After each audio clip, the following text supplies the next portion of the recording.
उदास बिल्ली मिन्नी और दादी की दर्द भरी कहानी। एक समय की बात है, एक शांत और हरियाली से भरे गांव में एक बिल्ली रहती थी जिसका नाम मिन्नी था। मिन्नी का रंग दूध जैसा सफेद और उसकी आंखें गहरे हरे रंग की थी। मिन्नी की कोई माँ बाप नहीं थे। जब वह छोटी थी तभी किसी ने उसे गांव के बाहर छोड़ दिया था। तब से वह अकेली ही खेतों में, पगडंडियों पर और गांव की गलियों में घूमती रहती थी। कभी कोई उसे प्यार से दुलार देता तो कभी बच्चे शरारत में उसे पत्थर मारकर भगा देते। लेकिन मिन्नी का दिल बहुत मासूम था। वह कभी किसी से बदला नहीं लेती। उसे बस एक साथी की तलाश थी जो उसे अपना कहे, प्यार करे और जिसके साथ वह अपने अकेलेपन को बांट सके। एक अजनबी सी दोस्ती। एक दिन सर्दियों की दोपहर थी। मिन्नी भूखी प्यासी इधर उधर भटक रही थी। तभी गांव के बाहर एक बूढ़ी अम्मा, जिसे सब दादी कहते थे, अपने घर के बाहर चूल्हे के पास बैठी थी। दादी का भी इस दुनिया में कोई नहीं था। उनका बेटा बेटी सब शहर चले गए थे। दादी अपने छोटे से टूटे फूटे घर में अकेली ही रह रही थी। जब मिन्नी को दादी के घर से रोटी की खुशबू आई तो वह धीरे धीरे उनके पास आ गई। डरते डरते वह दादी के पैरों के पास बैठ गई।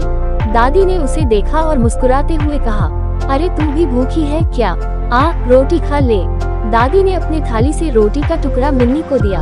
मिन्नी ने डरते हुए खाया और फिर दादी की गोद में सिर रखकर बैठ गई। दादी ने उसे सहलाया और कहा, तू भी अकेली, मैं भी अकेली, चल आप दोनों साथ रहेंगे। उस दिन के बाद से मिन्नी ने दादी का घर अपना घर बना लिया। वह दादी के साथ चूल्हे के पास बैठती, उनके साथ खाना खाती और रात को उनके बिस्तर के पास सो जाती। दादी उससे बातें करती, अपने पुराने किस्से सुनाती। मिन्नी उन्हें बड़े ध्यान से सुनती, जैसे सब समझ रही हो। साथ बिताए हसीन दिन। धीरे धीरे दोनों के बीच गहरी दोस्ती हो गई। गांव वाले भी अब मिन्नी को दादी की साथी मानने लगे। दादी और मिन्नी खेतों में साथ जाती, कभी बाग में बैठती और कभी गांव के मंदिर के पास की बेंच पर धूप सेंकती। मिन्नी भी अब दादी के हर दुख सुख की साथी बन गई थी। जब दादी बीमार पड़ती तो मिन्नी उनके सिरहाने बैठकर उनके हाथ चाटती, गोद में चढ़ जाती और मीनी करके उन्हें हंसाने की कोशिश करती। अचानक आई उदासी, लेकिन वक्त हमेशा एक जैसा नहीं रहता। एक दिन सर्दी की बहुत ठंडी रात थी। गांव में बिजली भी नहीं थी। दादी को तेज बुखार हो गया। मिन्नी ने देखा कि दादी हाँफ रही थी। वह मीनी करके कभी उनके चेहरे को देखती, कभी दरवाजे की ओर। किसी तरह मिन्नी गांव वालों के घर घर जाकर मीनी करती रही, जैसे किसी को बुला रही हो। मगर रात ज्यादा थी, सब लोग सो रहे थे। अगली सुबह गांव वालों ने देखा कि दादी इस दुनिया को अलविदा कह चुकी थी। दादी की गोद में मिन्नी बेसुध बैठी थी। उसकी आंखें लाल थी और वह एकटक दादी का चेहरा देख रही थी। सच्चा साथ। दादी का अंतिम संस्कार कर दिया गया। मिन्नी वहीं उस दरवाजे पर बैठ गई। किसी ने उसे खाने को नहीं दिया। गांव के लोग सोचते थे कि अब वह चली जाएगी, लेकिन मिन्नी ने दादी का घर नहीं छोड़ा। वह रोज उसी दरवाजे पर बैठती, रास्ते को ताकती, मानो दादी लौट आएंगी। दिन बीतते गए। मिन्नी ने खाना पीना छोड़ दिया।